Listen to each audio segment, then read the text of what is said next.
please, if you wish, you speak to Mr. Belinsky after the meeting. I'm sure he wants to hear what you have to say. Close the public comment. Any immediate responses, gentlemen?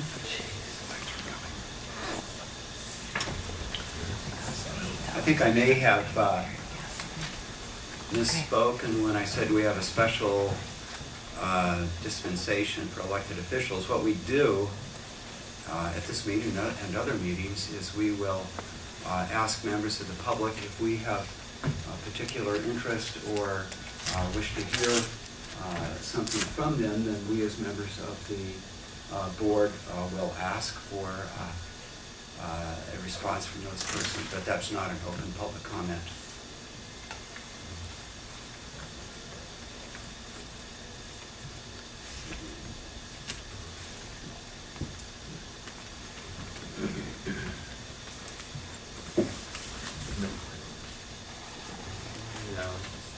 It is interesting how much criticism we had a couple weeks ago for supporting the bill so much. I mean, it was that last week. It was one week or two ago. So we'll talk about the climate action plan. Yeah, right. Oh, a couple of comments, Commissioner. Just wanted to second and elaborate on the comments you made regarding the deliberations of the Board of County Commissioners. There is clearly a distinction between an open public comment period and during the deliberative process of the board as they are considering an issue. If they wish to ask for input from staff or from anybody in attendance, they certainly can do that. And sometimes you even place on the agenda somebody making an address to you on a topic that you're planning on considering. So the ability for you to seek information and information in the course of your deliberations is well established and is different than a public comment period. Also just would like to clarify that some time ago now there was a joint public hearing on climate action plan that was done by the county commissioners and the city council, and that at this point you're working off of the record that was done from that public hearing and the subsequent period after that for written materials to be submitted, and so you're working off of that record. And so today is not a public hearing per se, but certainly welcome the comments during public comment period. Thank you. Anything else? Okay, we have a consent agenda.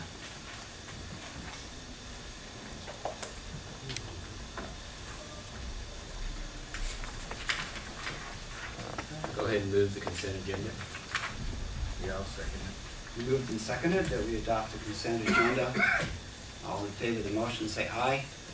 Aye. Aye. It's unanimous. And then for the commissioner's briefing, you know, I saw you at the American Legion. There was quite a impressive ceremony there on Friday, commemorating our veterans with our own Fort Townsend band playing patriotic music. And there was a speech by the commanding officer of the Indian Island Naval Facility. And toward the end of the week, on Saturday, there's kind of there's a real conflict for me. We're having memorial services for two remarkable civic leaders. One of them was Nancy Thompson, who was the principal and the superintendent of schools in Brennan. And there will be a memorial service for her at 1 o'clock at the community center in Brennan. And at 2 o'clock, there will be a memorial service for Nora Porter at the on Fort Warden. Yeah, And 2 o'clock, I believe, right? 2 to 5. 2 to 5. So I can't be at two places at once, so I had already mentioned that I would be at Nancy Thompson's service real loss to the community, and for both those persons to lose them.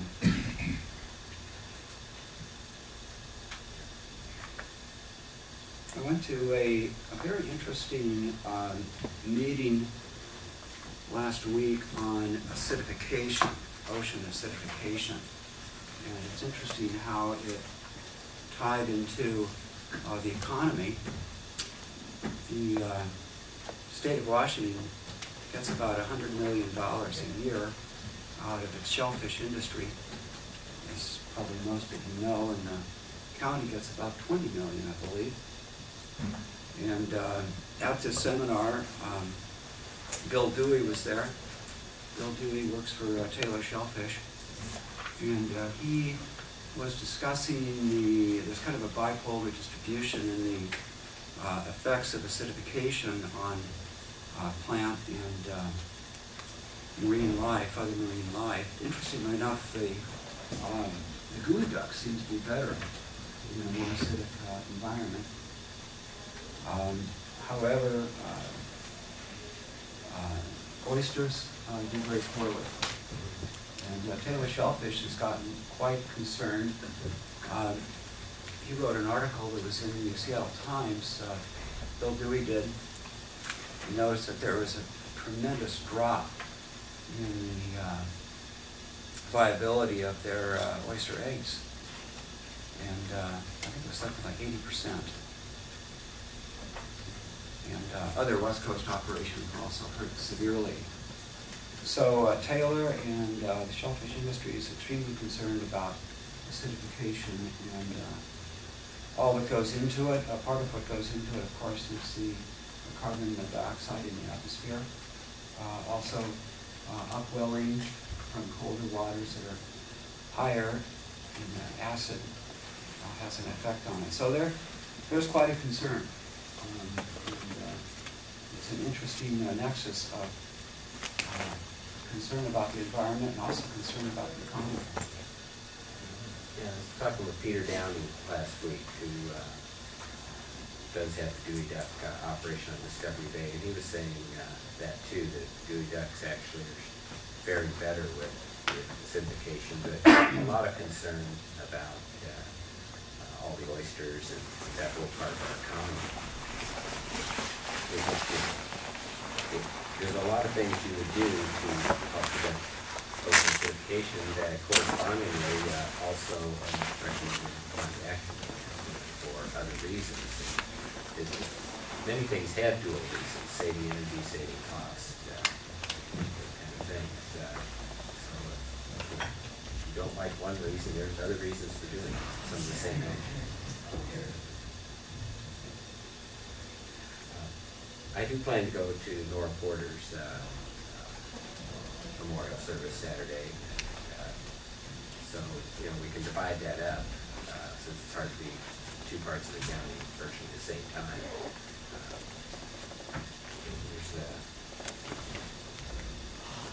Also, I think there's going to be an open house for the Historical Society in their new building. I think that's this Saturday. I didn't have it on my calendar, so I'm going to have to double check that one.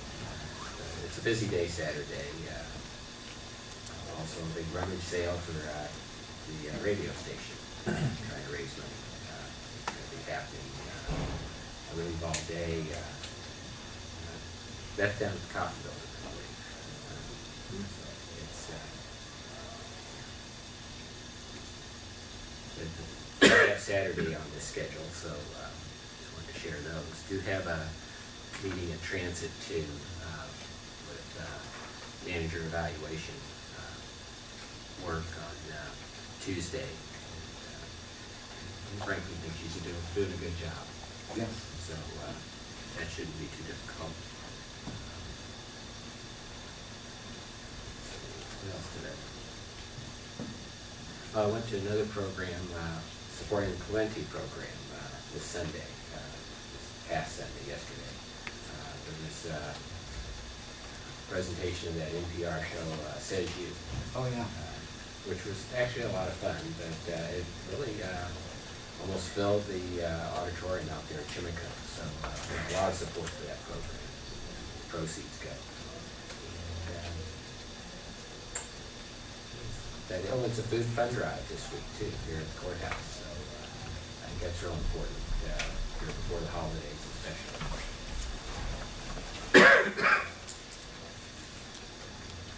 Yeah, the members of our staff have been driving that with some success. Yeah, I will be in Bellevue the majority of the week for Washington Association of Counties Conference. Timber counties and legislative steering committee will be meeting there, as well as the Coastal Caucus. And I will be going to Laurel for this service. I've known her for years. She was my 7th grade school teacher. So. Was she? Yeah.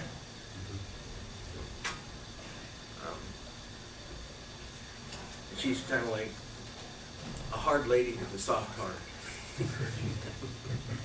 She's a real loss to the community, I believe.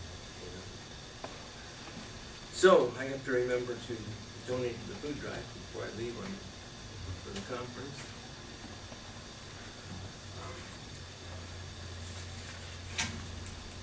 Yeah, I did notice here on Friday that the Canal Coordinating Council Achievement Awards, that was an old date. It's not this Friday, it was on the 4th. So Right. that was pretty up there. It's in the history, yeah. I think that was the original date last year. That's right. Well, it was a great get-together, but I don't think it needs to be repeated 2 weeks later.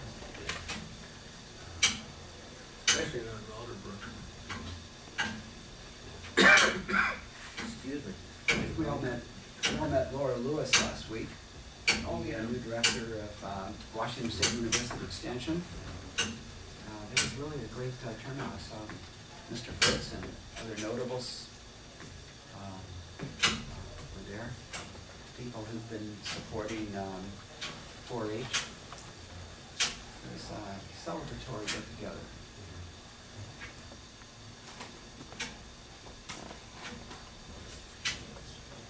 That is actually where I had the conversation, was with her and Peter Downey.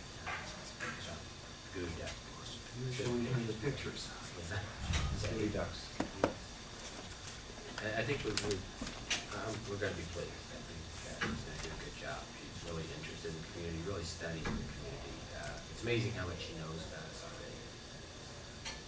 Good sign. But yeah, Phil, I appreciate you being at the Wasatch Conference for 3 days. We'll be back on Thursday. John and I will also meet with the Board of Health and some of these other meetings. So glad you'll be there. I'll be back Thursday evening for the Parks and Rec board meeting. So the interim board. That's from 7 to 9, I believe. Thursday. Yes.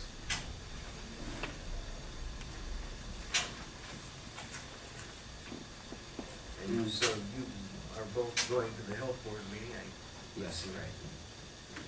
created a forum. It's an interesting point that perhaps many people don't realize that usually a quorum consists of a majority of the members of the board, but the health board does not have a quorum unless there are at least 2 county commissioners present.